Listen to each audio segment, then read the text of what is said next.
Welcome, everyone, to our council committee meeting for Tuesday, June 2nd. Dean, call to order, please. Mover and Alan seconder. and Jennifer. Moved by Councillor Wren, second by Councillor Gauthier, that the council and committee meeting of June 2nd, 2026 be called to order at 5:30. All in favor? Okay. Respecting council chambers, I do ask anyone that has a ball cap on, please remove it. Thank you. Roll call. Mayor Bennett. Present. Reeve Watt. Present. Councillor Gauthier. Present. Councillor Hewitt. Present. Councillor Hughley. Present. Councillor King. Present. Councillor Wren. Present. All members present. Thank you. Approve the agenda. Keith and Wendy. Moved by Reeve Watt, second by Councillor Hewitt, that the agenda council committee meeting of June 2nd, 2026 be approved as presented. All in favor? Carried. Disclosure of pecuniary interest. Seeing none.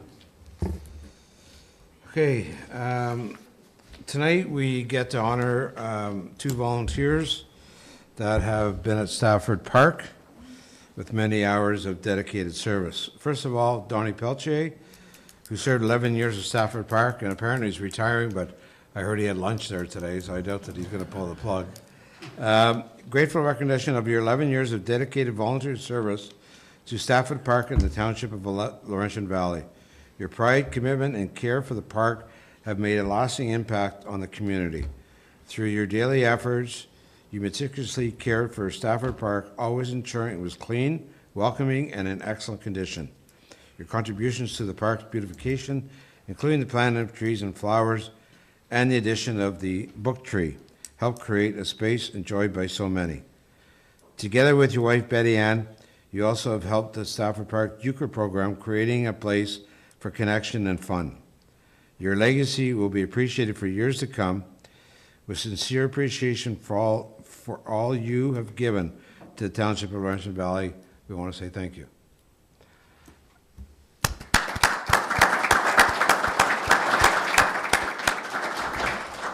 Donnie, we're going to call you up in a couple of minutes for a picture, and you don't have to do any barbecuing tonight either, so we'll let you off the hook. Also to Betty Ann, for 5 years with Stafford Park Euchre program, in grateful recognition of your 5 years of dedicated volunteer service in founding and running the Stafford Park Euchre program and creating a welcoming space for connection, friendship, and fun within the community. Your dedication and thoughtful personal touches help make the program especially warm and inviting for everyone who attended. As new volunteers carry the program forward, your positive impact will be felt for years to come. With sincere appreciation, thank you.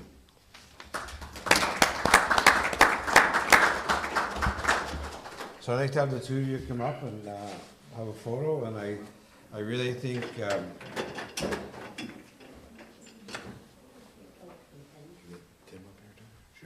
Tim, I think you should come up too.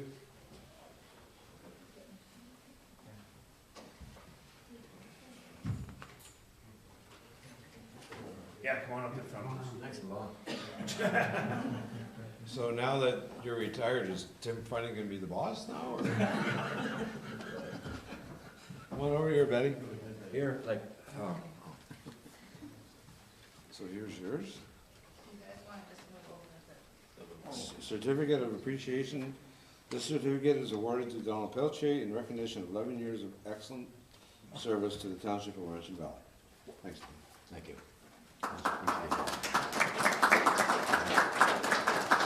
And this certificate of appreciation is awarded to Betty Ann Peltier for recognition of 5 years of excellent service to the Township of Laurentian Valley.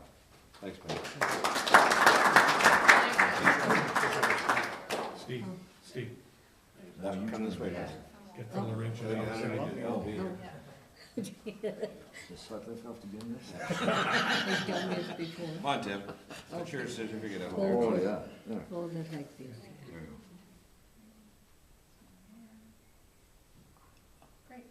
Thank you. Thank you. Thank you. Congratulations. Good luck with this meeting. It's been trouble. Well, they're all here for you guys.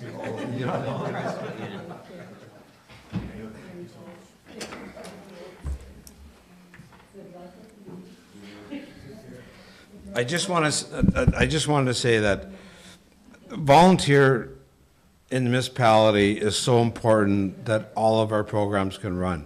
Without volunteers, a lot of the programs at all our rec centers wouldn't be operating. So anybody that hasn't volunteered at any of our associations, you're more than welcome to come forward at any time to any of the clubs, because we're always looking for volunteers. Thank you. Okay, so I have a motion. They know who I am, Laura. Thank you, Laura. Okay, so I have a motion to open up the public planning meeting. Brian and Jennifer. Moved by Councillor Yugli, second by Councillor Gauthier, that the Council of the Township of Laurentian Valley pursuant to Section 34 and 36 of the Planning Act hereby declare a public meeting open at 5:40 to discuss zoning bylaw amendment Z 2026-05 Gardner, zoning bylaw amendment Z 2026-06 Kobalecki Mini Storage, and zoning bylaw amendment Z 2026-07 Laurentian Valley Grange, Mud Lake Road, severance file B 3925. All in favor? Carry. Laurie, please. Okay, yes, so we have 3 applications before us tonight. The first one that's before us is Z 2026-05 Gardner. Now, for this application, we sent out first a notice of application, and then that was followed a week or so later by the notice of public meeting. And so the notice of public meeting was issued on May 5th, and it basically set out the following as the details for the proposed amendment. So again, Z 2026-05. So the purpose of this amendment is to rezone the lands to permit a second accessory dwelling unit that would be an accessory use to a permitted commercial, non-residential use in the highway commercial zone.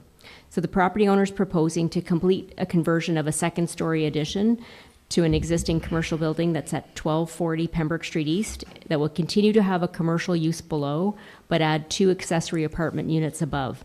So the current zoning only permits 1 accessory dwelling unit, and that's why the request for amendment.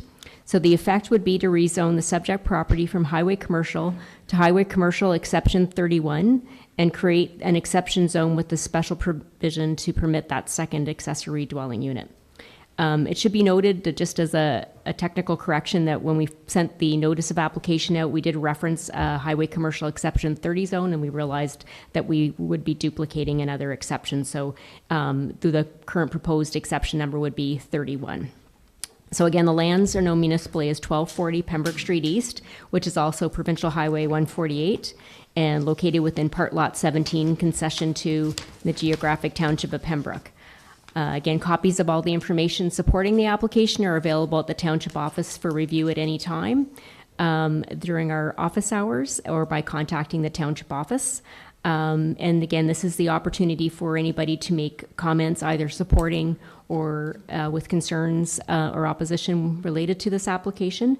It is a public meeting, so any comments, addresses, names, that are provided, when you do make those comments, you're basically providing us with the ability to share that and your consent with us sharing those comments. And it forms part of the public record. So for this application, again, because it is on Pembroke Street East, which is also a provincial highway, we did circulate the Ministry of Transportation, so there were no particular issues with the proposed rezoning. Should there be any site works that would trigger a site plan, that would be required to be circulated to MTO. At this point, we're not anticipating that there actually are going to be changes on the site. It's all changes within the with the addition on going up on the existing building. But if it does trigger, then MTO would be circulated. There are also, as always, when there's building permits that are along provincial highway, there's also land use and building permit that's required from MTO, so they're aware of that. So we didn't receive any comments from members of the public on this file. Okay, any questions of council? Anybody from the public wish to speak on this item? Seeing none. Nice to see this being, Pardon me? nice to see an old abandoned building being Yeah. Dean, We do have a motion. Alan and Jennifer? Moved by Counselor Ren, second by Counselor Gauthier, that the Planning and Emergency Services Committee supports the approval of application zoning bylaw amendment file number Z 2026-05 Gardner, and recommends that council approve the bylaw as presented and forwarded to the bylaw portion of the regular council meeting of June 16th for enactment. All in favor? Carried. Okay, Laurie, your second one? Okay, our next application is Z 2026-06, and this was issued as a combined notice of application with the notice of public meeting, and this was issued in accordance with the Planning Act on May 13th, 2026. So with this file, the general purpose of the amendment is to rezone the lands to permit a mini storage establishment. So the effect of the amendment would be to establish a rural exception 98 zone with special provisions to add the permissions for a mini storage establishment with a minimum parking requirement of 1 parking space per 5 mini storage units. And the amendment would then also rezone the subject lands from rural to rural exception 98. So lands affected by this amendment are currently part of larger lands known municipally as 164 Zanders Road within Part Lot 28, Concession 7 in the geographic township of Alice. With this, there is also additional information that's available at the township office for anybody to review at any time during regular office hours or by contacting staff. And again, this is a public meeting, so comments are formed as part of the public record and made available as appropriate to those requesting copies of the comments, and that includes name and the comments themselves. Again, this is the opportunity for any members of the public to make comments known to council, either in support or opposition, before council makes a decision. So with this file, staff did receive calls and contacts from a number of area property owners. Some of the calls were just requests for information, and we did share copies of the application and the draft bylaw at that time. And also the comments were shared with the applicant as well. So there are some items that we do have some additional information that I can now share also with council. The general nature of a lot of the comments and questions, some of them were related to the setbacks and buffering, concerns about noise, lighting, also questions related to septic systems, and in terms of drainage, impacts on the area in terms of wildland fire risk or wildlife. So the things that I will clarify first off is that there is areas of the property that are zoned environmental protection. No part of the zoning bylaw amendment is intended to rezone any of those areas. Those would stay environmental protection. So it is a piece of the property only that's being proposed to be rezoned. There would be a requirement for a site plan to be applied for with the township that would include some basic grading to address, where any water would be going, any changes to surface types. It's our understanding that at this time that the property owner would be proposing gravel, not asphalt. While some concerns were raised about proximity to the side lot line, in discussions, a further adjustment that could be made to the zoning bylaw amendment prior to it being brought back to council would be the addition of a 7-meter minimum side yard setback that would help move the proximity a little further away than the zoning would normally require a 3-meter setback, so that would more than double that. The other questions related to anything to do with a sewage or septic system permit, those things are dealt with at the building permit stage, and our chief building official is here if there are questions related to that as well. There are some basic requirements that do trigger related to mini storage that are set out under the building code. I know there was a comment that was raised with some looking at the application, and it appears that there just was a mischeck on a box. I do apologize. I think we'll actually be revising our form, because typically what happens is it lines up on one side that it asks about water, and the other side it asks about your sewage disposal. And it, instead of the communal lining up with communal, and individual lining up with individual. It had individual well, and then it had communal septic, and I believe it just was a cross check. So the intention is that it would be an individual septic system, if required, an individual well. But again, there's not necessarily going to be a septic system proposed for this. It could be a porta potty, which is something that again would come out under the building code requirements. So I think in terms of that, again, there's opportunities also with the site plan to have buffering. We do typically, if there are any lighting aspects proposed for any developments, we do have a dark sky compliant requirement, which means that any light would be casting downward, not casting upward. So we do also have the applicant here as well that might also be able to provide a little bit of a different or additional explanation on the expected style of the units. Should we council wish as well when we bring the bylaw back, should they direct that. There are also, at this point, there's no particular cap being put in on the maximum number of storage units, but the maximum number of units would also be somewhat dictated by the size of the area that's being rezoned plus your parking requirements. And I would say that the parking requirements that are proposed are what we have as a typical requirement whenever we have rezoned for mini storage. So the area is about a 2.5 acre area is what we're looking at for rezoning of the entire site, which is about a 219 acre property. Okay, questions from council? Al? So Laurie, before anything can happen on this site, a site plan would have to be negotiated with the municipality, and that would cover all of the setbacks and where the buildings can be and drainage and so on and so forth. So even if it does get it does get approved, the site plan has to be negotiated and signed off by the applicant before anything can happen, correct? Yeah, that's correct. So, and what I would be suggesting as well is tied into that when we would bring the bylaw back, if there are any other adjustments, is in addition to that 7 meter side yard setback, that would also have that holding zone. So it does have that extra layer of protection that before that holding gets lifted, the site plan is registered on the title, and it does address to our satisfaction drainage and that type of thing.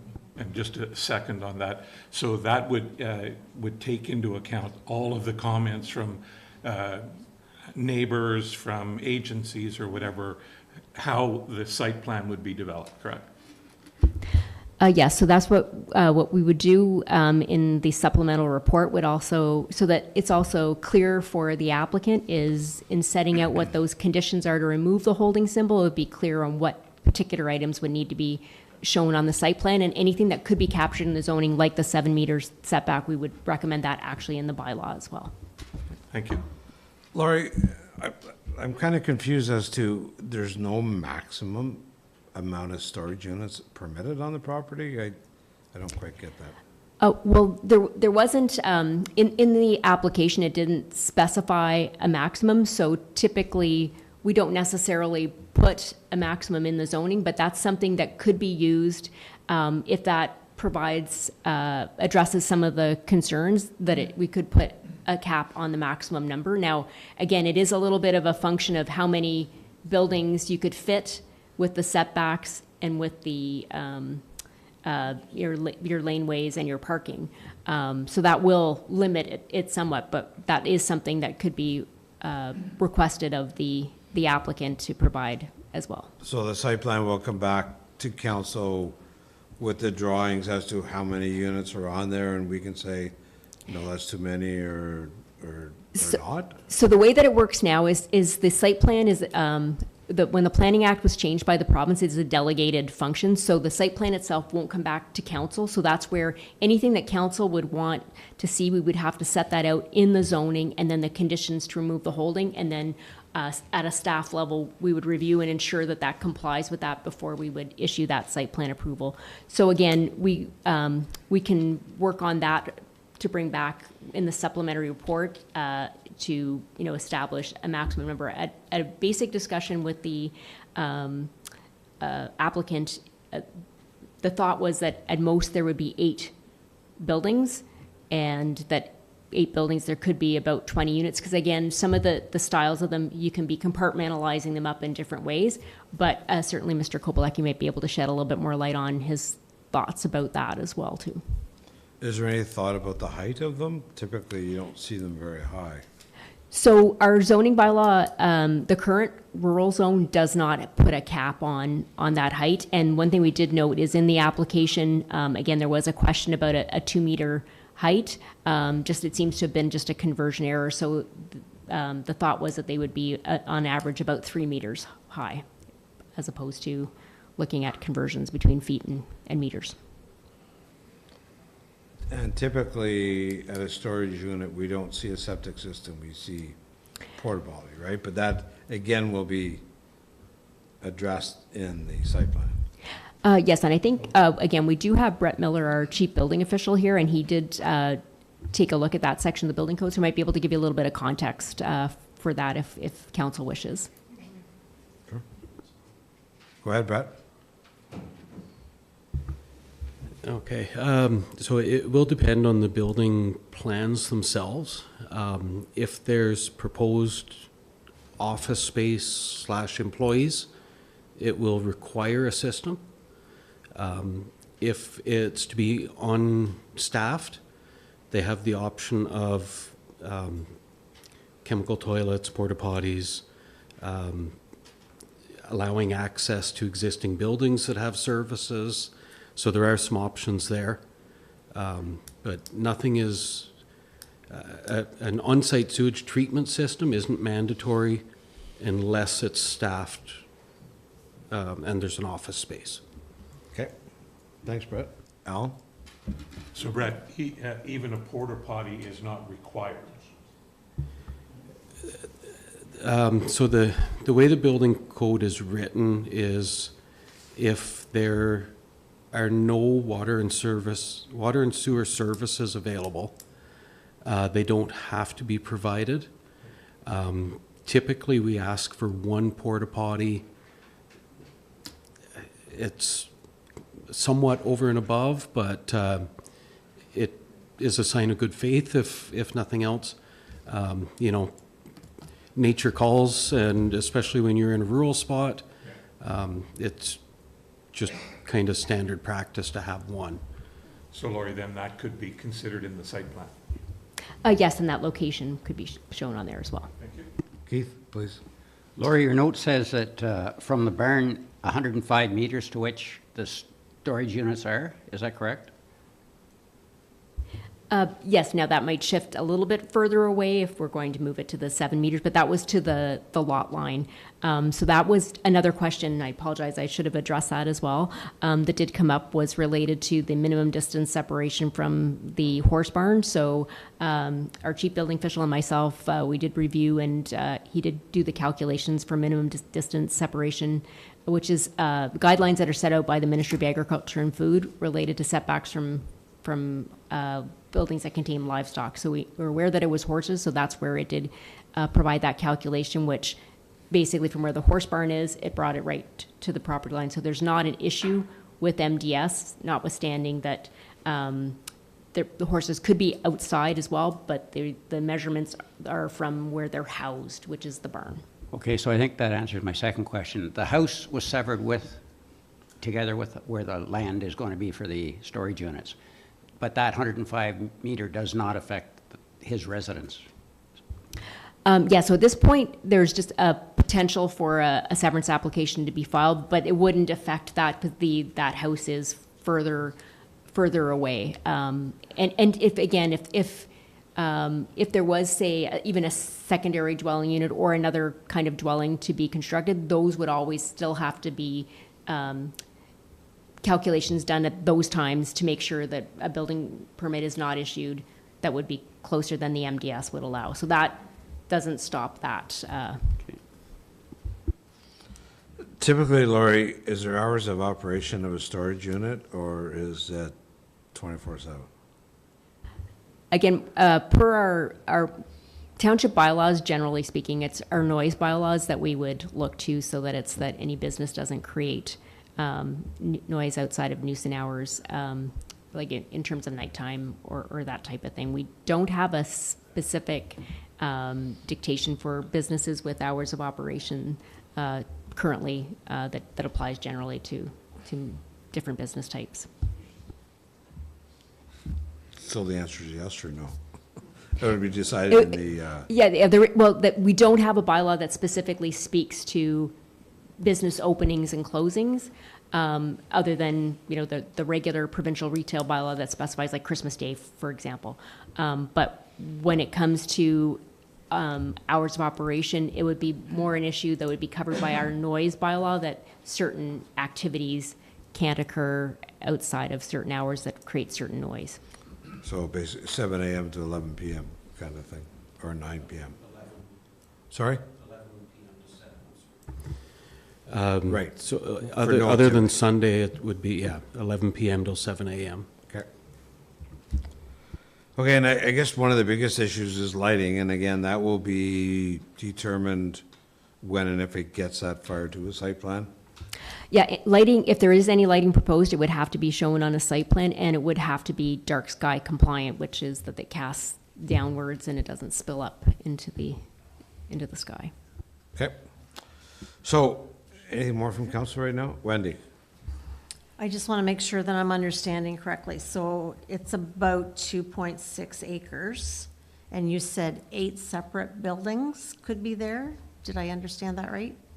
That was what the proponent had indicated might be at max, that they would pop in there. With many, many units inside of each of those buildings? That's correct. So how many is that approximately? If it were to, again, because we haven't negotiated a site plan, so we haven't seen how that would all set out, calculating parking and that. Just a straight math with that would be, and apologize, my brain's a little addled. 10 in each 20 building? by 160, but I think that would be probably more than you would typically get, but that would be very likely a small Okay. style. Brian? Yeah, I think more than the number of buildings and the number of units, it's the square footage of the buildings, and the total square footage is probably more the question that you'd want to look at with the site plan. And because you can have all sorts of, you can have one big one or 12 little ones Yeah, no, in for sure. in a single unit, so it's the square footage is the issue. Yeah, and then we tie that back to the reason the number of units, because it ties back to the parking. One last question before we go to the public. So, let's say it gets to a site plan, there's 10 buildings, there's 160 units, whatever. 5 years from now, he says, gee, business is good, I'm gonna add another 6 buildings, or whatever the case may be. Does the proponent have to come back to the municipality to increase the size after the permit is done? So if the zoning doesn't have a cap, then it would just be coming back to renegotiate the site plan and the building Yep. permit. So that's where I kind of say, if there's something that's an absolute, that needs to be addressed in the zoning, otherwise it's basically the capacity of the site and meeting the building code. Okay. Okay, so I'm going to open up to the public. We have a microphone there. I do ask that you state your name and address when you do come up to speak.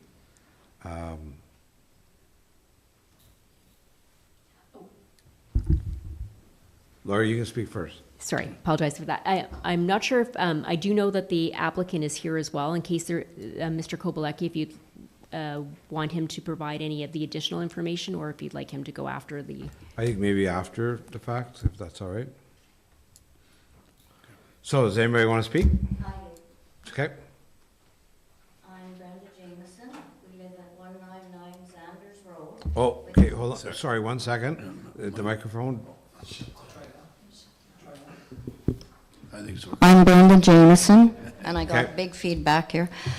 I live at 199 Sanders Road, which is directly across from Mr. Kubalek's, I'm sorry for the pronunciation, his planned zoning.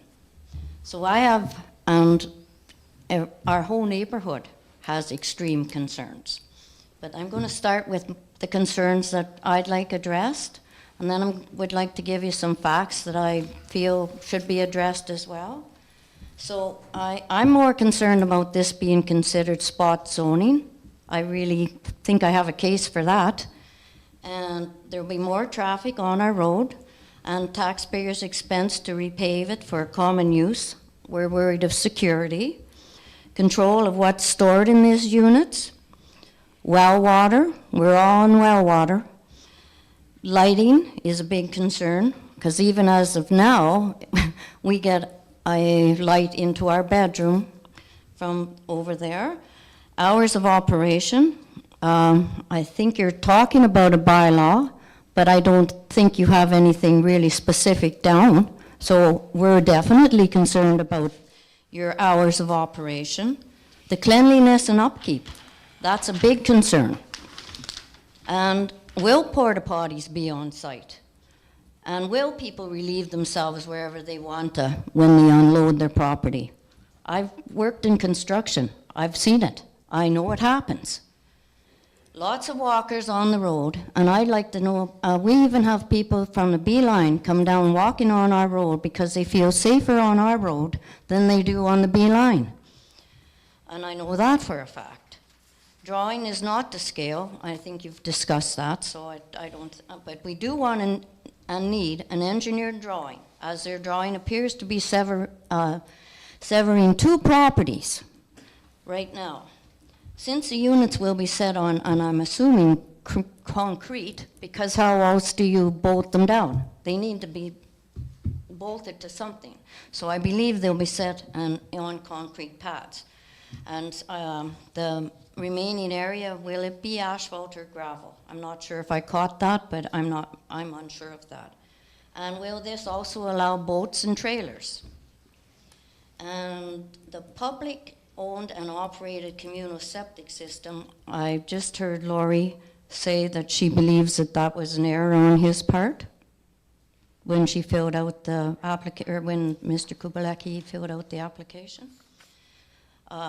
Because that should be a privately owned septic and an individual operated system. I've worked at construction for over 25 years. We've installed septic systems every week. I know what a communal septic system is. It's set up for a small, for a trailer park, for trailer dumping, and for a small subdivision. So that's what set us off, that mistake. The ditch running behind the said property is environmentally protected. Drainage is now to go into that ditch, because that's what's said on one of the application, swales and ditches. And facts, I've looked into this too.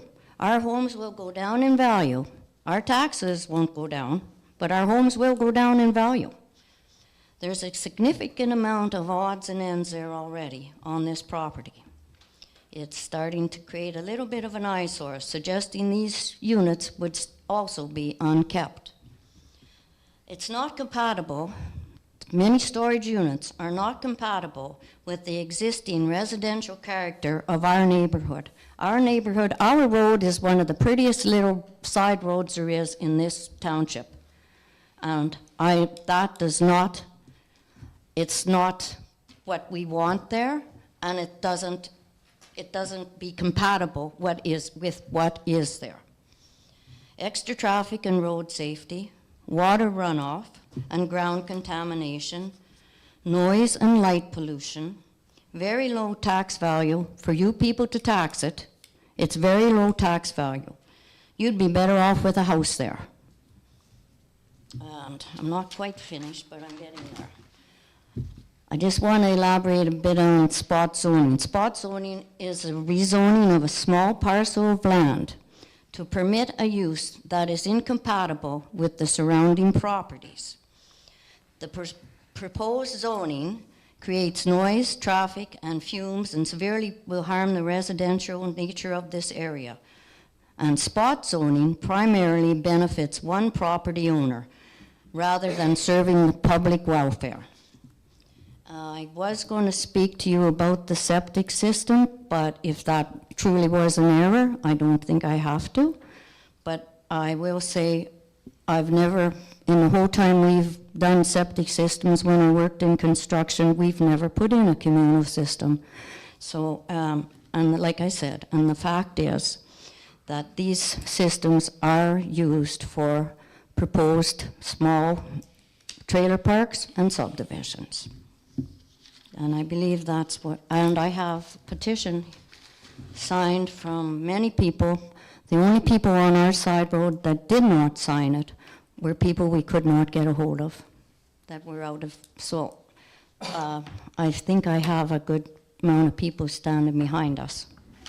Okay, thanks, Mrs. Jameson. If you could leave that with Laurie, please, if you would. What's that? Your petition? Yeah.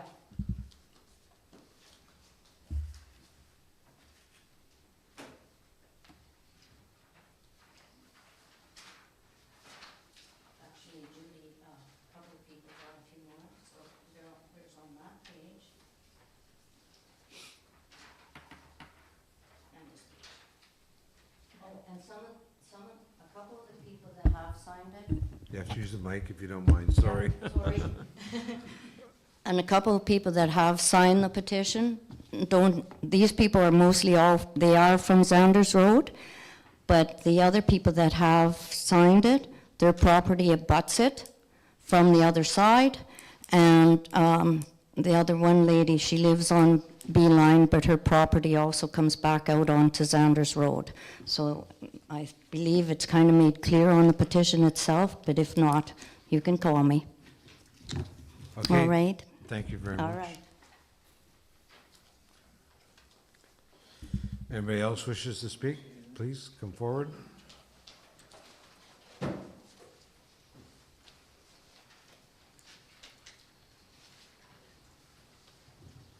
Good evening, Mr. Mayor and Council. My name is Glenn Pearson. My wife and I live at 244 Zanders Road. It's the one with the black, I can't read it, what it says there, but whatever that says to the left, right in about the middle of the screen. That's my property. 244 Zanders Road. Okay, that's it. So that's me. Anyways, 58 years ago, my wife and I bought that property from Vern Risto. We were the first house on the road. And we bought it because we raise Arabian horses. We've had purebred Arabian horses for 61 years. This is our 60th wedding anniversary this year too. So we've lived here a long time and we've supported this council and township. We've worked as volunteers that I know that you need them badly. So this has really angered me, this proposal of site. I'm worried, well, about two different things. One is, when I saw the application that was sent to me, and there was so many errors and so much missing information in that stuff, we're trying to argue against something that we don't want to destroy our land and everything, and yet this application now is going through. I can't believe that the form shouldn't be better, that you get all the information that you need right the very first, before it's put out for us to have to argue. How can you argue against something if you don't have the information? So this form only gave us, and the site plan only had 6 buildings on. Now I hear there's going to be 8 buildings. The field beside it, you can see right down where it says 164, I presume, Zanders Road, that right against the fence there on the right, that's my horse field. That's where we put our horses out all the time. If we get lots of people there, you know what people think of horses. They love them. They want to come and see them. They want to pet them. You know, are we opening up for my liability now? Are people going to climb the fence and everything? This is really bothersome. I wrote down a number of points that I read there. Do you get our letter, now that we've submitted a letter concerning this? Do you get an exact copy of it? Yes. Okay, because I've got another one. Council's aware. Sorry? Council received this via email. Okay. So we all have your letter that you Excellent. dated May 25th. Great, thank you very much. Anyways, as I said, that horse field is 3 acres. Now, if he's proposing all these buildings, and it says 2.5 or 2.6 acres, there's not that much land there beside it. There might be close to it, but I've got 2 acres, and Tom's mom and dad own the house right adjacent to that. Now, if that's going to be separated, is that going to be a commercial building then? Can he change that into it? I mean, this commercial problem, you know, once you decide to make it commercial, can he change his mind and make it, oh, well, I don't want to do that anymore. I'm going to change them and put apartments in instead, make them into apartments. As I said, there's a number of items on that sheet that really were disturbing about the height of the building, 2 meters. I looked at that and I said, 2-meter building? How can you have a 2-meter building? That's 6'6". I'm in the old system, and I taught both of them that stuff. But when I saw that, I was really shocked. I mean, these are small little buildings, and it didn't say how many units. It just said every 5 units you have to provide parking. Well, is there 500 units? Are they going to be 5 by 5 or 5 by 10 or 10 by 10 or 10 by 20? You look at some sites with these building units, and there's loads of different sizes in that. Yeah. This is going to cause a lot. I call it pollution. Light pollution, sound pollution. I mean, you can make a bylaw you want. If people want to go into those units, all they're going to do is go through my field if they want to go in and break into it. There's no security in my field, so they'll just go around the side of the field and right in like that. No problem at all. You know, if they catch on fire, I've got 15,000 red pine back there. Some are ready to be harvested. That's a few bucks of money there. I don't want to lose those trees just because of somebody decides to store gasoline or whatever. You never know what people are going to destroy. Anyways, I've made up another sheet concerning that, and it's, as I said, I hope you don't approve it. I'm sorry. Tom is my neighbor. We get along in a lot of things, but when something like this, I can't see that land become commercial. It's extremely bothersome. We've lost a lot of sleep over that in a few days. But trying to argue against something that we don't have all the facts is very difficult. And I think, you know, maybe something like this should change whenever you're looking at rules like this, that more information should be given. You can't make a decision. If you make a site plan, can you change the site plan? Can you add number of buildings? I know one of you asked that. But what happens later on if he doesn't want to use those buildings? So, anyways, this sheet has some of my concern about your bylaw approval. And the back is things what happens to our property and concerns that we have of many units like that. So who would I give it to? To Laurie, please. Thank you very much. I Okay, hope you thank don't you. approve it. Anyone else? Yes. No? Anyone else wish to speak? I'll say something. Sure. I wasn't planning on talking, but my name is Elizabeth DeRoche, and I live at 109 Zanders. This is concerning to my family. We have young children who bike on the roads. We go for walks. It's such a beautiful road. I take pride when someone asks where I live and they don't know where the road is, because that's great. But if you're going to be turning a rural road into like a commercial space, there's going to be so much more traffic. And I think what a lot of us are struggling with also is that the information provided seems to be very wishy-washy and not absolute. Like, is it going to be a 24/7 operation? Is there going to be, when we're at work, are we going to have to worry that since there's going to be so much more public driving on the road, are people going to be breaking into our homes because we're not home? We're going to have to increase our security, which is going to cost more money. The road condition is going to deteriorate. It's already not the super best road conditions right now, but we kind of overlook that because it's a quiet road. It's going to cost the municipality more to maintain this road, which has been brought up already. But I think, and the land value of our homes which again has been brought up, but it's going to decrease. And we moved to that area for the quietness. It's beautiful. And I don't feel like it's going to benefit any of us to have this commercial property on a rural road, not to mention all the environmental blowback. We have this spring, it goes right through our property.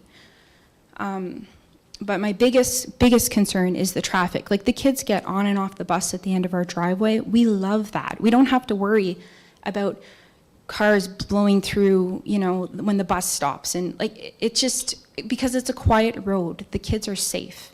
And I don't know, with having such little information, it could be this many units, it could be that many units, it could be, I know the square footage was brought up, but what if you have one building and they pack it with, you know, yes, it could have one big unit, or it could have 20 little units. That's 20 people coming to that building to access their stuff. And they could be coming at 10 o'clock at night, 11 o'clock at night, blaring music. And we don't even know if it is going to be, is it going to be not at past 11? You know, like, we're getting ready to go to work and we have all this extra traffic and people with loud stereo systems, and it's a quiet road. Did you have a question? No, I was just going to answer you that I can tell you I've lived beside one for 19 years, and by the time you're woken up and you hear the noise and you call the police, it's too late, they're gone. So you can call it's like snowmobiles, right, dirt, but you can call the police all you want. By the time you get there, it's too late. I know that from experience. So, exactly. So these are big concerns, and I am not in favor for it. I don't know how this works because I've never been to a meeting, but I just wanted to give my 2 cents and just say, like, we have really big concerns and we really hope it doesn't pass.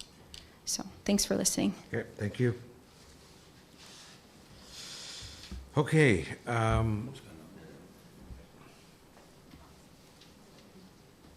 Hi. Good. Brandon LaRiviere. I live right on the backside of Tom Kolblacki. So I gotta change the tone here a little bit. I mean, it's his property. I think it's great he wants to build and develop. General issue everybody's raising is the traffic and busyness. Maybe you should check out Tom Mick's storage unit, JC storage unit, the one on TV Tower Road. Anytime you drive by, there's nothing happening. It's always quiet. So as far as that goes, I wouldn't jump to that necessarily. The image of it, like Tom, just by his place, well-kept house, looks good from the road, good curb appeal. So I don't think he's that kind of person to build a complete junkyard of a storage unit. I think he's gonna have standards. I'm sure our chief could speak to the fire code of what's gonna be expected and not expected, kept inside, right? Obviously, you can't store gasoline in storage units. That's probably gonna go against the code. So I'm sure there's gonna be a set out guideline and rule line that Mr. Kolblacki's gonna enforce in his storage units, because it's his asset. He doesn't want it to burn down, right? And yeah, and just to finish off, yeah, Tom owns a beautiful piece of property. He donates it to the Skidoo Club every winter. He doesn't have to, but he does, just being a good citizen, I guess, whatever you like to put it. Done lots of donating to the Air Cadets too. They do their camp out back there. So just general, speaking of character, like, he's not trying to step on anybody's toes. He's just trying to make something a little bit better, and I support it. So that's pretty much all I have to say. Thank you. Anyone else? Hello. My name is Brian McConnell. My parents actually own the property directly across from Tom. It's 185. You can see kind of the gray field there, right beside 199. I currently am not a resident of the Laurentian Valley. I grew up at 185 Xanders Road. I knew Tom before he lived on Xanders. Nothing personal against Tom. I think he's a great guy. But currently I live in North Algona. My plan is to move back to 185 Xanders Road. That's why I am concerned. We've looked into severing that front field off, and I wanted to build a home there. It'd be directly across from the unit. So first, my parents, they're not really in support of it. They're concerned about noise pollution. I'm going to touch on everything everyone else has, but they're concerned about noise pollution. They're concerned about the increased traffic. They're concerned about fire hazard, whether, someone's waiting there to toss a cigarette butt out. My parents are elderly. They can't move quick. They can't get to their property, they can't get to their valued items on the property. They can't get out of their home quickly. Increased traffic, increased wear and tear, all things that they're concerned of. Opening up a commercial space in this area, anyone who's driven down there, it's beautiful farmland, as lots have touched on. Adding a commercial space to this area, I think could really kind of bring it down. Could affect property value, I'm not sure, but for myself, I do plan to, even if their lot has been severed 3 times already, so I put in a request for severance. Even if I don't get it, I believe that a property in Laurentian Valley can have up to 3 residential homes on it. So I do plan to build in that field. And like she was saying, I have little kids. We have 2 right now. My wife's bugging for a 3rd. I grew up biking down that road. I grew up spending lots of time on that road. It's quiet. I ran down a long driveway to go out to the bus. Super quiet road. The increased traffic is a major concern. I know the last gentleman was saying that, you do drive by storage units and you see nothing going on. Well, I think it's also seasonal dependent, and it's bringing a lot of people who aren't from the area into it, who are unfamiliar with the area, who may not be looking out for your children on the road. All in all, again, nothing personal, but I'm not a resident of Laurentian Valley, so take it for what it's worth. I plan to be. I'm not in support. So, Okay, thank you. Okay, there's no one else. Could I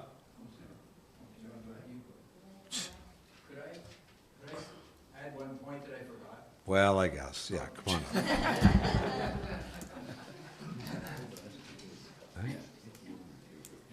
It's Glenn Pearson again.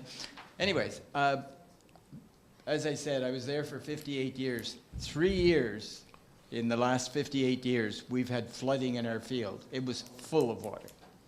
Now, if that floods again, and even with the ditch being fixed and that, it's going to provide a lot of runoff of whatever materials in those units. I'm not saying he could build them high enough, maybe, but with that creek behind that's protected, that's going to provide a lot of runoff in that field area. So everything is going to go to that creek. I know there's drainage, but it's not the drainage I worry about. It's what contamination is going to be carried to that environmental protected area. So, thank you. Okay, there was someone else? Yep.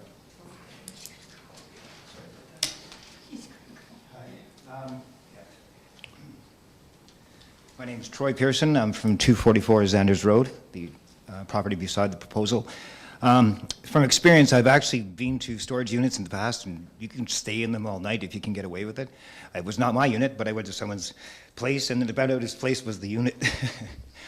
And on top of that, part of it is, from what I understand, is this Tom bought all this land around my parents' property, which, people buy land. And I've heard guns go off here and there over the years, but as of lately, since Tom's moved in, I've heard more guns than the last 15 years, okay? And all I could keep thinking is these storage units are like a locker for a police officer, and they want to store things. And all I could think of was that Tom's going to have his friends or colleagues come out, and they're going to store their things there, and there's going to be more shooting going on out there, and then people will know that it might be a cop that owns that place, and it just becomes this nightmare about who wants to find out what's in the storage unit. And then there's drones so high in the air you can't even see them, and they can just view all day to see who's putting what where. And I just thought I'd throw out some different points. My dad wrote down that piece of paper with the other notes on the other side about the different problems with rodent infestation and bed bugs and things like that. So thank you. Okay, thank you. Okay, maybe if that's it, then maybe Laurie, you can explain where we go from here. Sorry? Oh, can I respond to some of these? Oh, yes, I'm sorry. Sorry, thanks. I might as well, because Okay. there's right. So my name is Tom Kowalski. It's nice to see all my neighbors out. Should have brought some hot dogs or pop or whatever, but few things that jump out. one main, my main thing that's jumping out, and I did prepare something, but I'm just gonna touch on the main things. Traffic on the road. I mean, statistically, a storage facility of this size would generate less traffic than a single-family home. Right now, Xanders Road is, it's an 80-kilometer zone with transport trucks, Amazon deliveries, multiple times a day going down the road. I haven't seen or heard of anybody complaining about that. Coming out, having the speed reduced, limiting transport trucks, tonnage per axle, right? So if people are really concerned about the safety on the road, that would have been a good thing to start with previously, instead of complaining of a storage facility that will generate very little traffic. People come out to it once every 6 months, every 2 months, every 3 months. As far as safety, just mentioned gunshots, it's not me. I'm not the one shooting, it's not my friend shooting. We don't shoot back there. I only got my PAL last month, so haven't even hunted there since it was my neighbor that hunted on my property. Any break and enters, I've stored items in the backfield. Any of that break and enter, any mischief that happened to my property, which now I have to keep to the front, it's not people coming through on skidoos. It's not the cadets, it's my neighbors that committing mischief on my property, finding IV needles and so on. It's not from people from Petawawa or Pembroke coming to do it. It's unfortunately my neighbors, because they'd have to get through just about everybody else's property to get to mine, as it's situated right in the middle. So I think the main the issue with the speed and traffic is unfounded. It's not supported statistically, and there are bigger risks on the road right now than if we did put a storage unit. Septic, yeah, there's not going to be any septic, and it's checked off as if needed. It's not applicable. Even as far as I know, there's no storage facility in the area that has a porta potty, but more than willing to put one up if that's, because I mean, somebody made a comment that we are in a rural area, and it does actually make sense, something I didn't think of. Again, being away from Pembroke and Petawawa, people won't be showing up multiple times a day. People don't want to drive from one to the other just because of the distance, right? As far as hours of operation, I live there, my parents live there. It's going to be limited to 10 p.m. That was the plan, to limit everything to 10 p.m. And there will be security cameras, and that's the plan. Security cameras and lighting, motion sensitive lighting, to ensure that it is safe. I mean, my house is the closest to my parents, and my house is closest to the proposed area. So if anyone has to be worried about break and enters, it would be us. But every tenant will be identified. We'll have to provide identification before storing anything. It's just the way we need to do things, right? So we make sure that who shows up is recorded on video and is supposed to be there. So,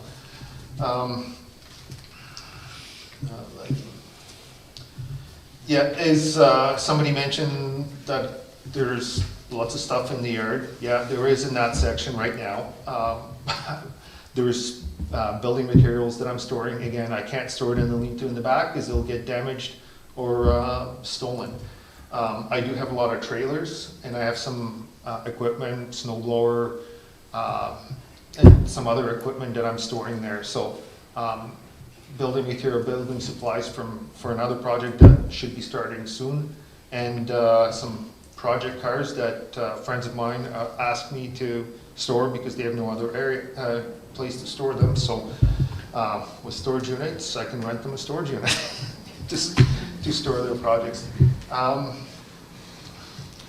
Environmental impacts and drainage, and Again, there's no septic, it won't be paved, so any snow or rain runoff will just go into the ground as it does every other year.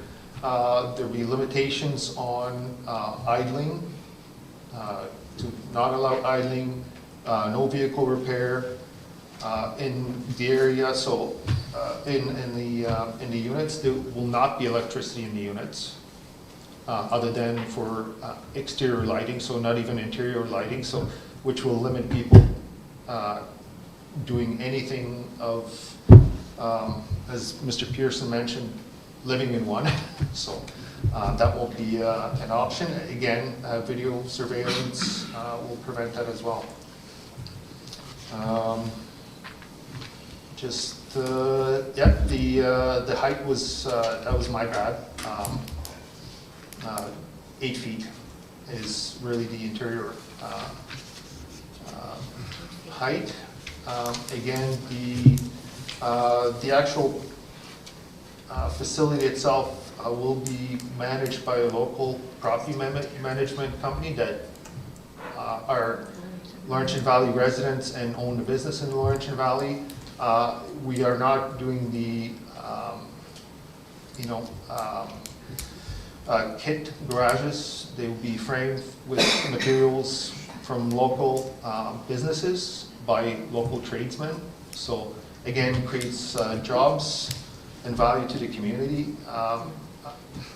At the end, we're not looking to make it look like a commercial property, but try to make it blend in within the area. So.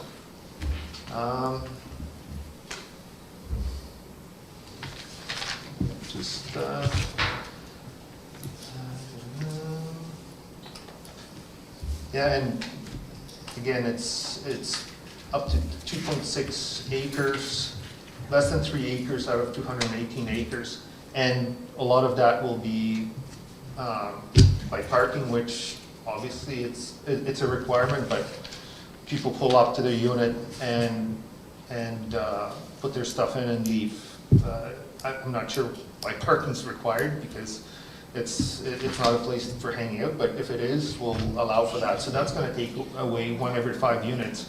That's quite a bit of parking that we'd have to provide, which may limit the amount of buildings that we can build. Again, that's I think that's about it, unless there's some questions. Can I ask you a question, Tom? Sure. So, I assume that it's going to be on a concrete pad. Just hold on, I'm sorry, hold on. I don't know if we can. No, the question should be addressed to the mayor. Oh, I'm sorry, so- okay. I address it to you. And then he address can it to answer, Tom? yeah. And just the proper way to do it. yeah, Sorry about because- that. yeah. I just think that the units have to be anchored to concrete, right? Yes. Okay. That was and so our question was, then what happens to the surrounding area? Because there's potential for runoff there too. Okay, but that has already been mentioned in the comments earlier regarding anchoring and water runoff. Okay. It's just I misunderstood him. I'm sorry, Tom. I misunderstood you when you said there'll be no asphalt, or I thought. No, they won't be. There won't be. It's not a paved pad or a paved parking lot or anything. But it will be concrete. The pad for the mini. It has to be. It has to be. Okay, has to be. that's the question. Okay. That's the simple All right. question. Okay. That's Good. want to make sure. Okay. Okay, that they're anchored. Yeah. Thank you. Okay, any other questions of council at the moment? I think we've had a lot of questions. Yeah. Do you know the average units per building? Well, Approximate. I know you can only guess it's at gonna. it. I'd like to have a firm number, but I would say maximum 20 units per building. However, if the demand is for the units to be bigger, there'll be less. Again, want to limit the size of the units to prevent people from storing big vehicles and so on. But and as far as So that's gonna be, we'll have to kind of work that out. I think the easiest would be to have locations of the buildings and then, but I can't see more than 20. I think our initial drawing was 20. And as far as fires, maybe the chief can answer that, but I can't recall in 25 years of a fire at a storage facility. There might have been one, but I don't recall reading about any, so I know that was a concern brought up, so. Okay, thank you. I think that's it, Thomas, thank you. Laurie, back to my question then, where do we go from here? Okay, so what we'll do is we'll review the comments that we received in writing and the verbal comments provided tonight. And what I can do is come back with a recommendation with options for council that would be revisions to the bylaw, perhaps to address some of the comments received, and then also setting out conditions to remove the holding symbol, which would address what would be required in the site plan and set out that expectation and understanding for everybody about what the site plan would include. Okay, so let's go down the road a couple of different ways here. You provide all the information, it comes back to council. The proponent has done everything he has to do. He's met all the requirements that you're setting out for. If we turn it down because we don't want it on our street or we just don't want the idea, he can then go elsewhere to challenge our decision, correct? Yeah, so currently, although there have been changes with the Planning Act that do limit the general public's ability to appeal, the thing that has not changed is that if a council were to deny an application that the person who is a property that affects that's applied for it, they can still appeal that decision if they feel that they have a grounds. Okay, thank you. So at this point, Laurie, do we want to pass a motion to move it forward, or are we just going to leave it for you to report back? What's your feeling there? Well, I do have the motion that I did have in my report for council was just that it would be to direct me to bring back with some, to address the public comments with a recommendation at the next council meeting on June the 16th. So that would give that opportunity if there are, recommended changes to the bylaw that even if it were a recommendation to move it forward, it would be with the changes that would be recommended. So you're comfortable with the 2 weeks is what I'm getting at? Yes, absolutely. Okay. Somebody want to make the motion? We're not passing anything tonight, just giving direction. Brian? Oh, I'm Betty. Okay. Moved by Councillor Ugly, second by Councillor King, that the Planning Emergency Services Committee receive zoning bylaw amendment file number Z 2026-06 Kobelecki mini storage at the June 2nd, 2026 Council and Committee meeting, and direct the Township Planner to provide a subsequent report to Council to address the comments received as a result of the public consultation and bring forward a recommendation to Council at the regular Council meeting of June 16th, 2026. All in favor? Carried. So to you folks that are here tonight for the Kobelecki mini storage, there will be nothing more discussed tonight on that. Okay, just...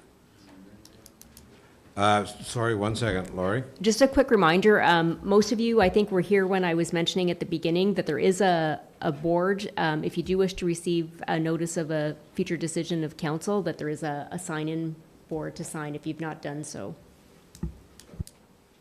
Okay.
Okay, we're going to continue our council meeting.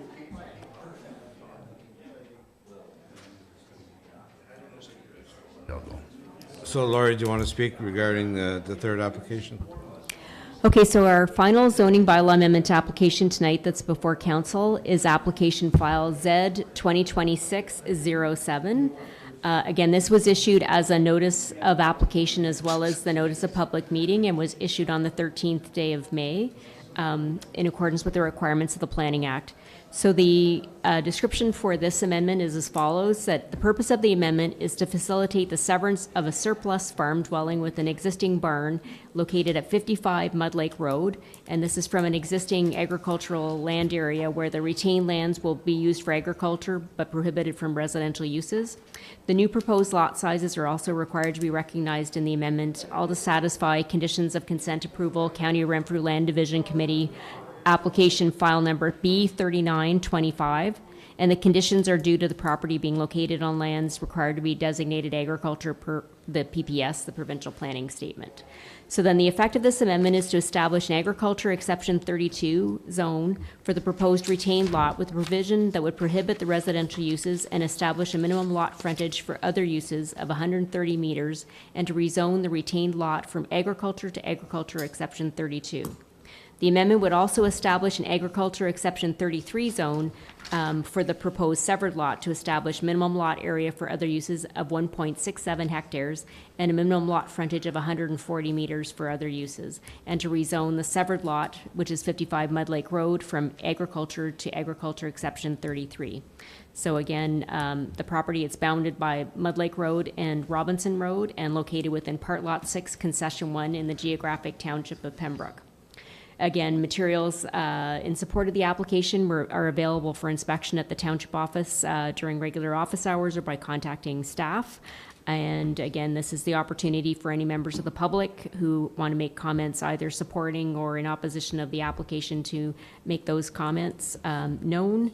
And again, it is part of the public record, and people providing those comments are providing their consent for us to share that as part of the public record, including their names, addresses, and the comments themselves. Okay, any questions to council? Got a motion? Keith and Brian? Moved by Reeve Watt, second by Councillor Ugly, that the Planning and Emergency Service Committee supports the approval of application for zoning bylaw amendment file number is Z 2026-07, Laurentian Valley Grange, Mud Lake Road, B3925, and recommends that council approve the draft bylaw as presented and forward it to the bylaw portion of the regular council meeting of June 16th for enactment. All in favor? Carried. Motion to adjourn the public planning meeting. Wendy and Betty. Moved by Councillor Hewitt, second by Councillor King, that the Council of Township of Laurentian Valley hereby declare a public meeting of June 2nd, 2026 be adjourned at 6:45. All in favor? Carried. Pembroke and Area Airport. Okay, so having kind of a regular year so far, doing lots of military training. I think everybody's seen the military out and about in the county, and they've been heavy at the airport as well during this training session that they're doing. M&R Fire have been in and out of the airport. They have a unit stationed for a couple of days there this week, so the fire hazard is still pretty high. Everything is very dry, so they're keeping an eye on everything. So other than that, it's business as usual. Good. Emergency management, Lori, anything? Just to reiterate that we are through the freshet period, so the notifications have lessened as well on the website for the Ottawa River Regulation Planning Board. It's just their normal notifications, and we do have notices that just went out in the mail and will be posted on the website related to the instructions for the sandbag pickup, so that it'll be brought to the curb. And apologize, the dates just on the edge of my brain, but we'll send a copy of the same notice out to council, but it has been mailed directly to the affected property owners as well. Good. Any questions? Seeing none, Chief, welcome.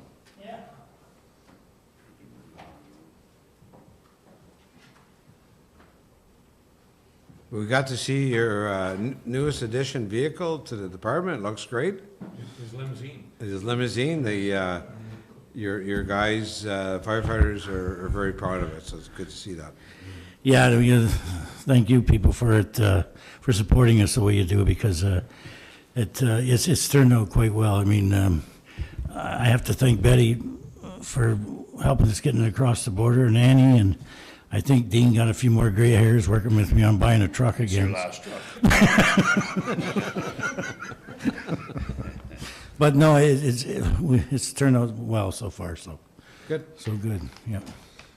Any questions for the chief on April and May reports? Keith? So in April, there was 2 where bonfire complaints were made, and they had a permit. Both places had a permit. So if you add the hours together, it's anywhere between 12 and 24 hours of staff being out to check this out. Is there any way that that can be shared with the neighbors when they get a permit, or can you ask that the person asking for the bonfire permit share with his neighbors so that this isn't going to happen? I'm glad you asked that question, Keith. One thing that I did do after that is I contacted dispatch, because what they used to do is when they got a complaint, I told them to call me direct, okay? And then I would go out and do whatever, which I usually did, okay? In those 2 instances, how can I explain? It's neighbor problems, okay? And that's where the problem lies. And what happened was the dispatch, they get the complaint, so they automatically send the whole department, all right?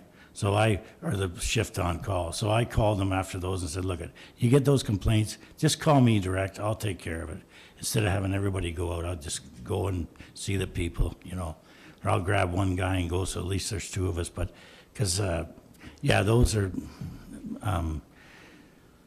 they're very costly, okay? And the problem is in some cases, it's because neighbors don't like neighbors, okay? And I'm sorry, it's a fact of life. It's just, and it costs everybody the money because of it, so. So, in other words, for any permit, you're going to say to the people that you have neighbor problems, you're going to call me? No, what I'm saying is that if they call dispatch, because that's what's happening, they're calling dispatch and calling it in as a fire, okay, as a bonfire.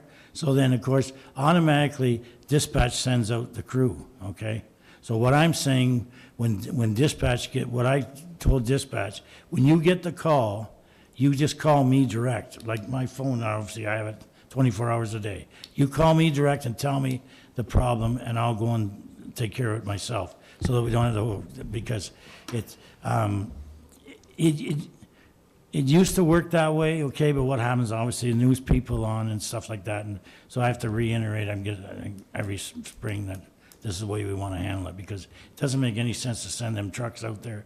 It's not only the cost, it's the safety of everything, okay? You got people running down the road and lights going, and it's just, and it's, so yeah, you can't enforce the neighbor not to call on the other neighbor, sort of thing, it's hard to do that, but at least I can do it by going myself and then, cutting down some of it that way. Thank you. I guess the only thought I have is that they call it in as a bonfire, but it's larger than that. Yeah. And then your department doesn't go. Is that how do you handle that? Well, or the address. Yeah, I mean, typically. I go, like when they call me, I go right away, okay? Oh, yeah. So it's not like I wait till the next day or not, like I go right away. And usually if I'm home or I'm doing whatever, I go right away. And if I get on the scene that's too big, I'll call the department myself. I've done that before, okay? But, yeah, because. Betty, you have a question? Or More comment? so a comment. Is there any way that when somebody gets a permit that they can post it visibly on a corner post or someplace where a neighbor or neighbors would know that they have a valid permit to have a recreational fire? I guess you could. The problem is a lot of the complaints are, if the guy revved his engine too loud in his laneway, I'm sure they're calling the OPP, okay? It's not only the bonfires they're calling about, they're calling, and that's the part that upsets you, is that it's, and the other part of it is that people, as soon as we put that band, that open air band on, okay, they don't understand that. They just think that every fire is banned, all right? And that's, I mean, every municipality is having that problem, all right? I put that ban on, it started last year because M&R really doesn't want you having open air fires after April the 30th, okay? So what I've done is, the last 2 years, is I've let it go until the snow gets just about gone. When it's gone, I put the ban on those open air fires so that we don't have to worry about them. So what has happened, actually, Bonnechere Valley Chief and I discussed it. He's done the same this year. A lot of them are doing the same because people don't understand. They just have these big fires, and next thing, you know, it gets away on them. And that way, you don't have to worry about it. But the problem is, by doing that, people, they don't read, okay? They just take, for instance, everything's a ban. So as soon as you put the burning ban on, the next thing you get 2 or 3 calls for people that have bonfires, okay? That people go out and they say, well, they got a fire and there's a burning ban on. Well, it's not really a burning ban on for bonfires, okay? So it's hard. The biggest problem is trying to educate people on how it really works, okay? And I don't know the answer to that. I'm sorry. Wendy and then Dean. Would it be beneficial to have a bylaw to say that April 30th till November 1st, I'm just using that as an example for dates, to say that there will be no open air burning?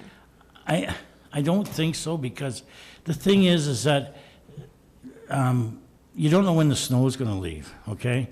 Like, you get an early spring, we need to put it on a lot sooner, okay? Like, it's the last day, like, if it's Wednesday and I see the snow's going down real good, that's when I want the ban on Friday, because I know that weekend we're going to be chasing, all right?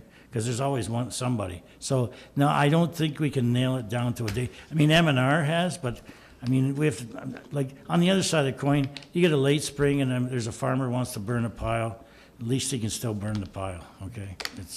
So, I mean, it gives me something to do. No comment. Just wanted to circle back on the neighbor.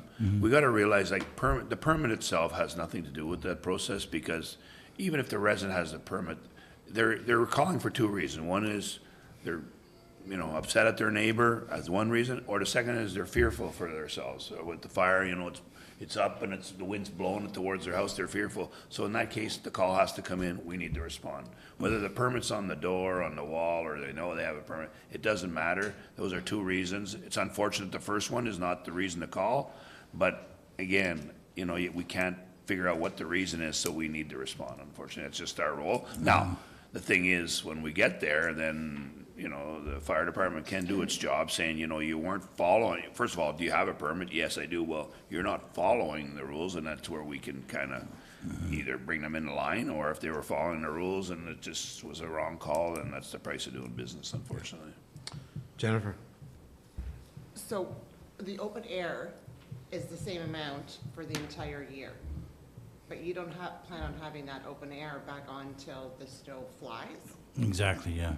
So why? Till October or November, yeah.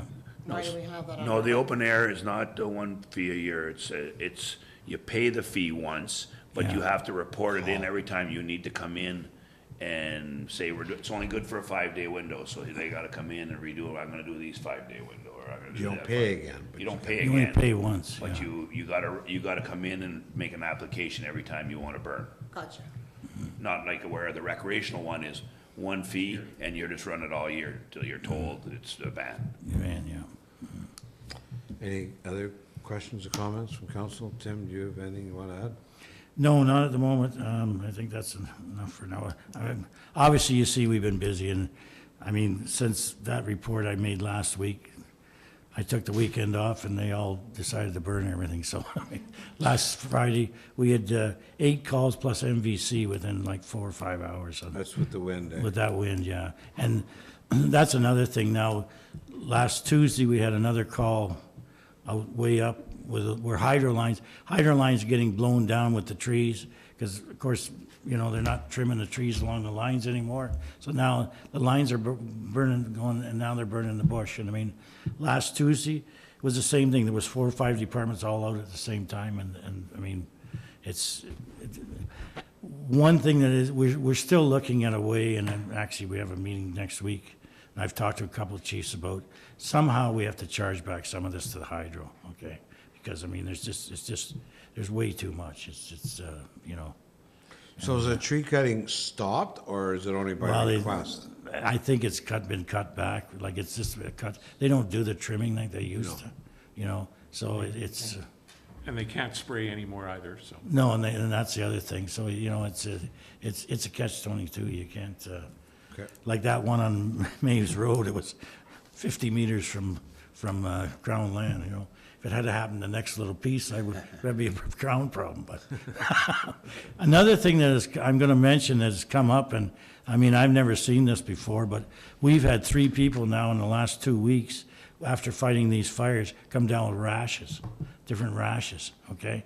And, I mean, they go to the hospital and they get looked after, and they give them stuff to cream or whatever, but for some unknown reason, it's, I don't know if it's, like it's not like poison ivy or whatever, but different rashes, just the crap that's, and this is in the bush, so, and I've never seen it before, but, so, anyway, things are, it keeps me busy, okay? Thanks, Tim. Okay. Thanks, Chief. Thanks for coming out.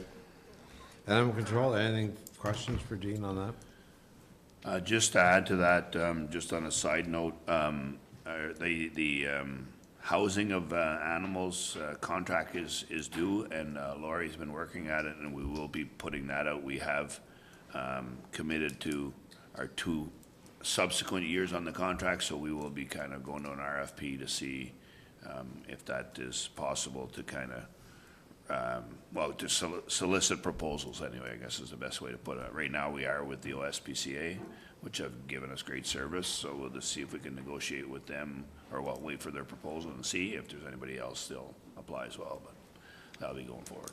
Okay. Subcommittees, Festival Hall, Betty? Festival Hall's going crazy. The activity there is wild. We haven't had a meeting. I know there's probably one coming up in the next couple of weeks. But no, lots going on. Kids Summer Festival, they're getting ready for sign up for the summer. So no, lots going on there. Good. Pembroke Public Library, Wendy. So the minutes are attached from our previous meeting, but I did want to highlight on some other things. I forgot to mention last month that the library was successful in a grant, and it was through the Ontario Culture Attractions Fund, specifically for the Multicultural Festival, and they received $20,000 towards that, which is very significant. I thought I would pass that on to Chris maybe too, because there is a lot of funding available, and I had never heard of OCAF before. So there is funding available for events, festival, exhibitions, so I'm going to pass that on to Chris. So that was very much appreciated, and our MPP, Billy Deneau, was also there for the announcement at the library. The activities, there's so much going on at the library right now. There's something almost every day. This coming weekend, there is an event, and I just lost it. Where did it go? Oh yeah, so this Saturday, there's a really giant book sale from 9 to 3. So books for all different genres and ages. Just wanted to highlight that. The Friends of the Library will be there, and they're also selling houseplants and T-shirts available to say that it says "I love the library" on it. Multicultural Festival, there's lots of planning going on, which is July 17th and 18th. And they're looking for children ages 5 and up to sing the national anthem for opening day. So I will share that with Chris too. Maybe we could put that on our social media to advertise that. And another fun event, if you like to try different kinds of foods, Right now, from started June 1st until July 31st is the Multilicious event. So basically, that's tasting different foods from different cultures. And so you can actually pick up a card from the library and get stamps. They call it a passport. So you can stamp it every time you try a different restaurant. And I have a poster. I'm going to share that with Chris too. So every time you stamp it, you have a chance to win something. So that's just kind of a fun thing. And I think that is it on behalf of the library. Good, thanks, Wendy. Move down to Public Works. Ottawa Valley Waste, all the meetings are there. We submitted our final papers to the environment for the Ministry of Environment to get our extension, and they've already come back with about 4 requests that they want done or redone again. It's just, we're gonna get our MPP involved because it's just ridiculous what they're asking for. Other than that, things are going well out there. Any questions? No, they're on their summer hours. We have, under community development, we have the report from Chris, and then also a report from Nevada, and Nevada's here. Any questions to go to Chris Trudine on his report?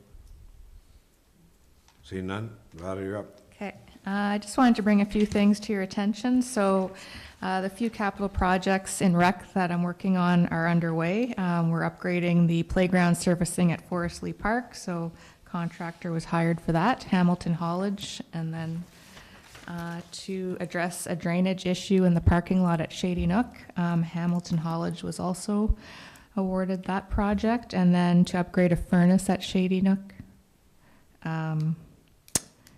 Watson Mechanical will be doing that for us. Also, at the LV Lodge, the ductwork and the central air unit has already been replaced, and Mark led that project. Nevada, can I just ask, have we not had water issues on the parking lot at Shady Nook before? Yep. Like, how many times are we gonna redo that? We're not redoing the parking lot. We're trying to veer, so we're putting a catch basin and piping to get the water to, well, that's our first attempt to the, we approached the neighboring property at the back, and they gave us permission to veer the water to the property line. So we're hoping that because it pools right at the corner where all the kids go onto the field. So we're hoping that that will address that, and then maybe in future years try to fix all that, because all the pavement is all broken up from the water that comes across there. Wow. Now, we've been chasing that water for 10 or 12 years now. It's been an issue a long time. Yeah, no kidding. Ever since the parking lot was paved, there's been drainage issues there. Yeah, hopefully this does something, addresses it a little bit. Yeah, so there's a few other little projects that we're working on, but those are the big ones that I'm leading. I'd like to talk about Junior Gardeners competition. So right now, kids are able to pick up a plant for free at Sunset Nursery until next Sunday, so June 14th. So any kids that are 16 years old or younger, please come out, grab a plant, and see what green thumbs you have. Once again, the awards competition is going to be at Stafford Park on July 18th, and it's always a fun event. It's always nice to see all the kids come out and enjoy the festivities of the party at the park. I also like to mention that the Kids Adventure Dash registration is now open for that. So we started that event last summer at Hughley's. It's a water and dirt festival event. So kids ages 5 to 12 can register. I just checked today, so far we have 97 kids registered. There's 15 spots left in the 5 to 8 age group, and there's 38 spots left in the 9 to 12. It's a really fun event. It's so nice to see all the kids smiling, and it's a really, really great time for the parents and all the event organizers as well. One more thing I'd just like to mention is Allison Fraser Rec Center. They're looking to hire a summer student for 6 weeks this summer, starting on June 15th. So they're looking for applications. I don't know if they've gotten many, so I just wanted to put a push out tonight. The deadline to apply is this Friday, and you just need to be a student returning to school, high school student returning to school in the fall, and please put in your application if you're interested. I know Betty had her hand up. Betty, you can't apply. No, I know. It's 9 weeks, Nevada. Oh, sorry. Oh, I put, okay, so for 9 weeks, starting So it'd be June from the end- 15th. Yeah, last week of June to the end of August. Okay, And send if it. they have a driver's license is preferable, but at this point, we really need someone. Okay. Okay, thank you. So that's all I wanted to talk about for my report. I'd also like to just bring up one thing. So I had the joint recreation meeting, so I attached the minutes for your review. But I just wanted to bring up one thing that came up, just so you know some of the issues that the committees are having. So they're really having challenges with cleaning the halls after rental. Being volunteers, it's a lot of work. So like, just to give you an example, at Shady Nook, they had a party on a Friday night and then another rental 7 a.m. in the morning. So the guy had to go out Friday night. Then they had another rental in the afternoon on Saturday. And all 4 buildings are like at Stafford Park. Well, Donnie was the one that cleaned up, so they're going to be looking for someone else to do that. And at the Four Seasons Trail, they're also struggling with having volunteers go out to clean up after, and at Alice as well. And rentals are really up for all the buildings, pretty much all summer. It seems like they're all fully booked. So one of the suggested considerations would be to maybe they collaborate and hire a cleaner that can help fill in some of the gaps. I know they won't be able to get somebody to come after every rental, but maybe one time a week or a couple times to really give the facility a good cleaning. And another thought was to explore sharing with our cleaner, that who we hire for this building, if we can collaborate with them in a way. And Mark was mentioning that next April 2027, we'll be putting out a tender to get a new cleaner for this building. The thought maybe if we could share with the committees and they would pay their portion. Just putting that thought out into council's awareness. Is there any way that we can approach our cleaner now to see if they're interested? April is a long way away. It's a whole nother winter to go through of cleaning.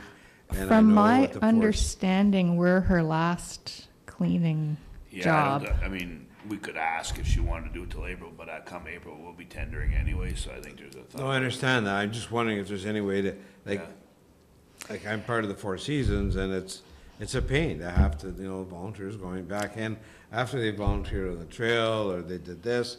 Now you gotta go back and clean, and I'm sure it's even worse for the hall rentals. So, do we have to wait that long to? Well, no, they can do, I mean, we could. The problem with it's the cost of the cleaning, because if you look at the lodge, it's $75 to rent the building, but then if you hire an outside cleaner, it's $125 to get the service. So a collaborative partnership might work, but we don't know till we look into it. Yeah, I'm just saying maybe sooner than later we can get on that rather than waiting Well, we can another. certainly look at, Nevada's been eager wanting to do something, and it's just a matter of trying to, whether we just do a contract just for the rec facilities and forget us at the office here, maybe that's an option. I mean, there's all kinds of different ways of doing it, or maybe it's better to do a little contract with each of the buildings, at least they're committed, and, maybe pay these, I mean, sometimes they're being paid at the Yeah, facilities, they are, yeah. But I mean, maybe you have to pay them more, or get somebody else, I mean, I don't know. It just eats into the, Profits, the profits. Or you raise the price of the hall, but then you're not getting as many rentals. Yeah. It gets Alan. Well, that's what I was gonna say, you may have to add a cleaning fee to the hall, so the hall is $75, but it's $50 cleaning fee. Yeah, but that still doesn't cover. No, but at least it helps. Yeah, it At helps, least it helps, yeah. It does help, yeah. Well, even if you have to make the cleaning fee enough to cover it. Yeah. But it's the cost of doing business, right? Yeah, yeah. And I don't think there's any other halls out there that are cheaper than that. So, I believe Laurentian Valley has the cheapest halls around, for sure. We do. Yeah. That's what I'm told. Okay, we'll leave that with you. Wendy, question? I just wanted to ask about the damage that was done to Pleasant View Park. Is there any cameras or anything in that area? No. Yeah, on the court, you mean? Yeah, Yeah. yeah. So apparently it was kids that were rollerblading, and the parents let them, the full, the court is completely locked, and we have deadbolts and chains, like, to keep the door, and they're still, like, going under the fence and getting in. I just wanted to make awareness to it, to maybe prevent people from doing it, is just to respect when it's closed, to not use it. And yeah, so there was like tire marks all throughout so that's unfortunate, because it's a nice new surface. Yeah, and you know what, that doesn't get used very much when I ever go by there. There seems to be a lot of people on that. I don't know why. But anyways, okay, thank you very much.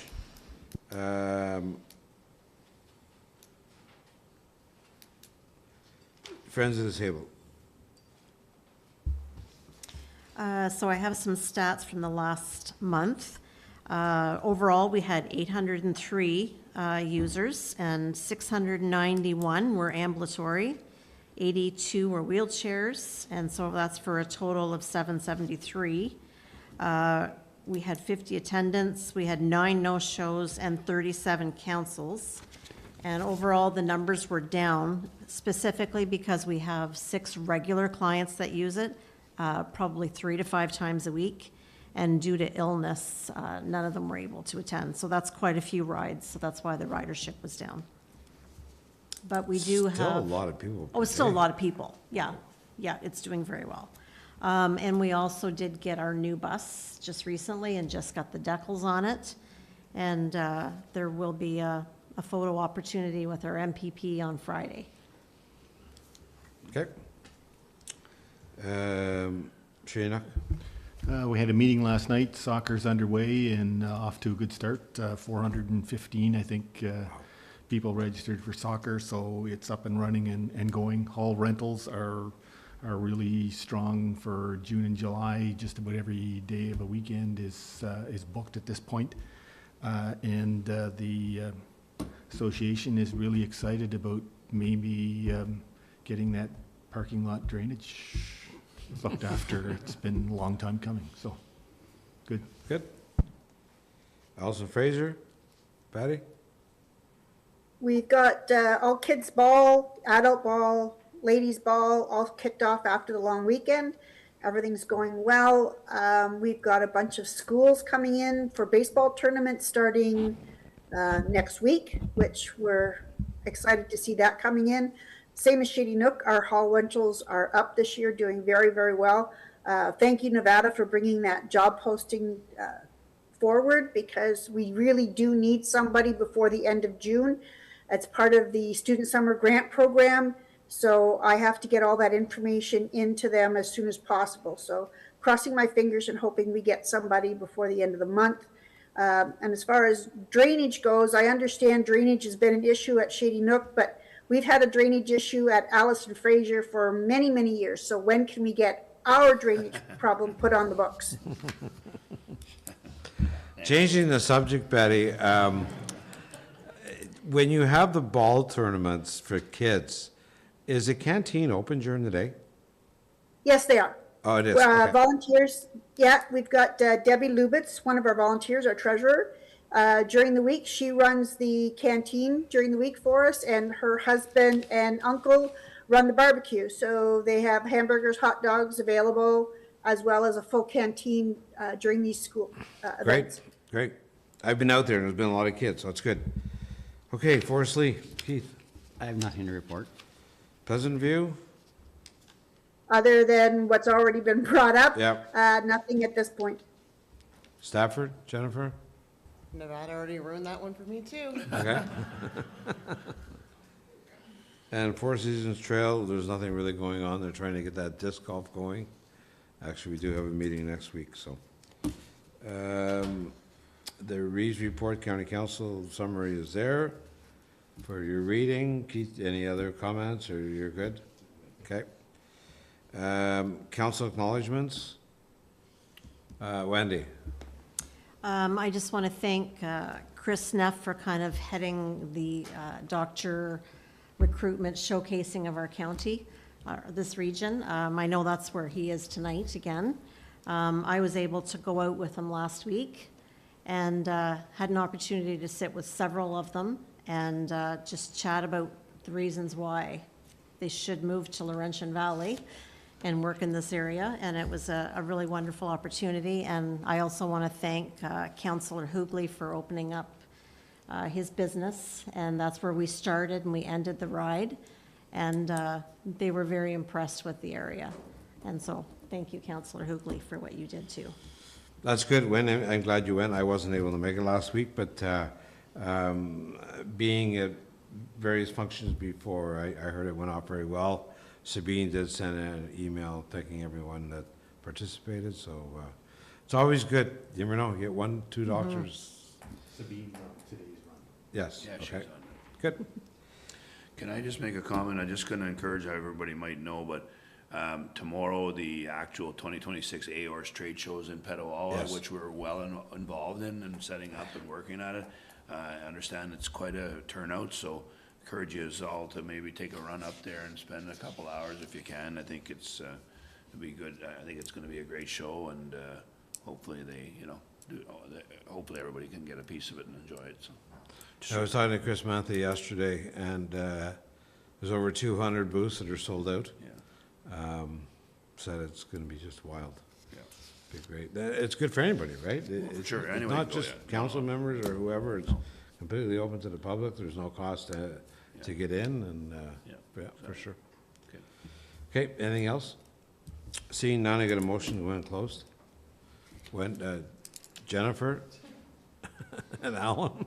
Moved by Councillor Goche, second Councillor Ren. The council committee meeting of June 2nd, 2026, move into closed session at 7:20, chaired by the Mayor Bennett, according to Ontario Municipal Act 2001, 239.2, Section 239.3, Section 239.3.1, in order to address a matter pertaining to litigation, potential litigation, including matters before administrative tribunals affecting municipality or local boards. All in favor? Okay. We're not gonna take 5, we're gonna go right into it.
Okay, we got a motion to return to open session. Jennifer and Alan. Moved by Counselor Gauthier, second by Counselor Wren, that the council committee meeting of June 2nd, 2026, move back into open session at 8 p.m. All in favor? Carried. Motion to adjourn. Keith and Wendy. Moved by Reeve Watts, second by Counselor Hewitt, that the council committee meeting of June 2nd be adjourned at 8 p.m. All in favor? Carried. Thank you, everyone. Good night.